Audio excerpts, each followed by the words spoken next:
Kita kenal 5 dasar penyakit. Misalnya satu adalah infeksi. Ini dari infeksi pun bisa menyebabkan buang air besar berdarah. Oke. Atau dari trauma juga bisa, misalnya kecelakaan lalu lintas, terbentur perutnya, kemudian buang air besarnya berdarah, itu juga bisa.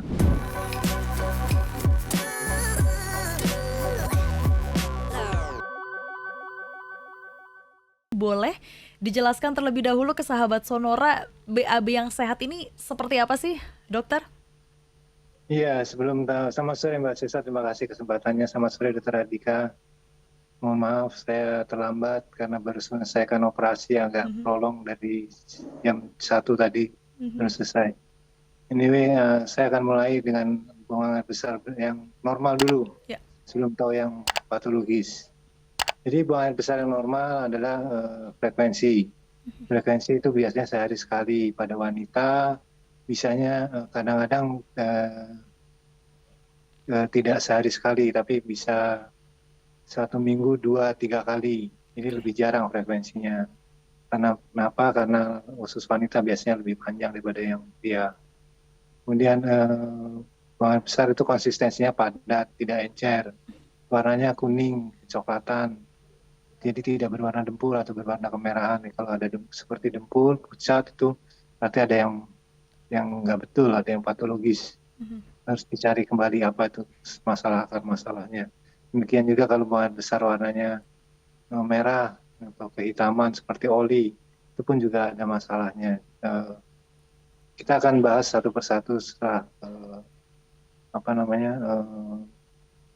akan dibuka oleh dokter Mbak Sesa. Mhm, Demikian mhm. yang bisa saya sampaikan. Oke, itu tadi adalah sekilas seperti itu ya untuk membuka perbincangan kita terkait dengan BAB berdarah. Tadi sudah penjelasan tentang BAB yang sehat ini seperti apa dari frekuensinya, kemudian juga padat dan juga kuning tadi seharusnya kalau yang sehatnya ya, Makna. Dok. Mhm. Iya, Nah, kalau itu terima tadi yang kasih. sehat, kalau misalnya BAB berdarah ini apa, Dokter Aditomo penjelasannya? Kalau buang air besar berdarah biasanya itu terjadi di segmen usus besar yang Oke. paling bawah atau setidaknya mendekati yang paling bawah. Jadi sekitar 30 sampai 50 cm dari lubang anus sebelah pangkal. Nah, itu sebabnya macam-macam. Mhm. Kita kenal 5 dasar penyakit. Misalnya satu adalah infeksi. Ini dari infeksi pun bisa menyebabkan buang air besar berdarah. Oke. Atau dari trauma juga bisa, misalnya kecelakaan lalu lintas, terbentur perutnya, kemudian buang air besarnya berdarah, itu juga bisa. Kelainan bawaan juga bisa, misalnya pada penyakit-penyakit yang kelainan yang ada hisprung, itu akan terjadi stagnan buang air besar, akan terjadi stagnan dari feses di situ dalam waktu yang lama, kemudian ada infeksi, kemudian akan terjadi perdarahan. Mhm. Kemudian karena penyakit tumor itu juga bisa.